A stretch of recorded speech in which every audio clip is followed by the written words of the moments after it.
عمران خان کہتے ہیں کہ ارشد شریف کو کون دھمکیاں دے رہا تھا ان کی والدہ کو معلوم ہے۔ ارشد شریف کو اس لیے قتل کیا گیا کہ وہ ملک میں ہونے والی سازش کو سامنے لا رہے تھے۔ عمران خان نے کہا کہ ارشد شریف کیس کی تحقیقات میں کسی پر اعتماد نہیں ہے۔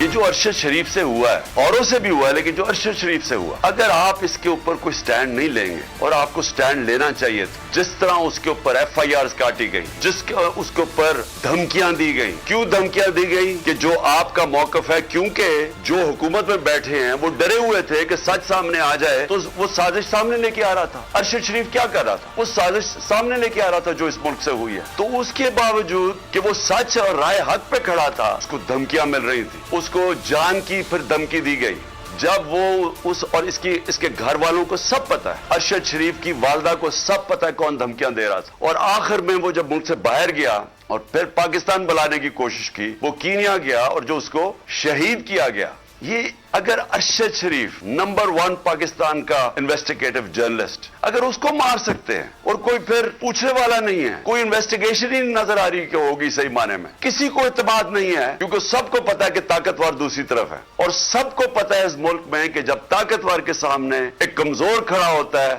انصاف نہیں ملتا۔ میں آج بولڈ ٹی وی والے شعیب شیخ کو، انہوں نے اس کی زندگی کو خطرہ ہو گیا، پہلے اس کو تھا ارشد شریف کو، آج شعیب شیخ کا مجھے پیغام آیا اس کو دھمکیاں دے رہے ہیں کہ اس کو ماریں گے، اس صرف کہ بولڈ ٹی وی ہمیں اٹھا رہا ہے۔ بولڈ نے ہمیشہ حق و صداقت کا ساتھ دیا، سچ کے ساتھ کھڑا رہا۔ ہم ہیں مثال ابر، مگر اس ہوا سے ہم ڈر کر سمٹ ہی جائیں گے، ایسے بھی ہم نے بڑی مشکلات، بڑے بڑے چیلنجز، صرف بول کھڑا رہا، بول ڈٹا رہا۔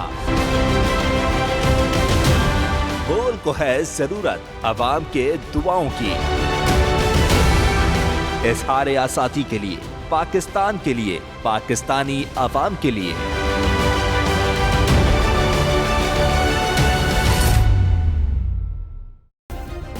سبسکرائب کریں اور بیل دبائیں تاکہ کوئی خبر رہ نہ جائے۔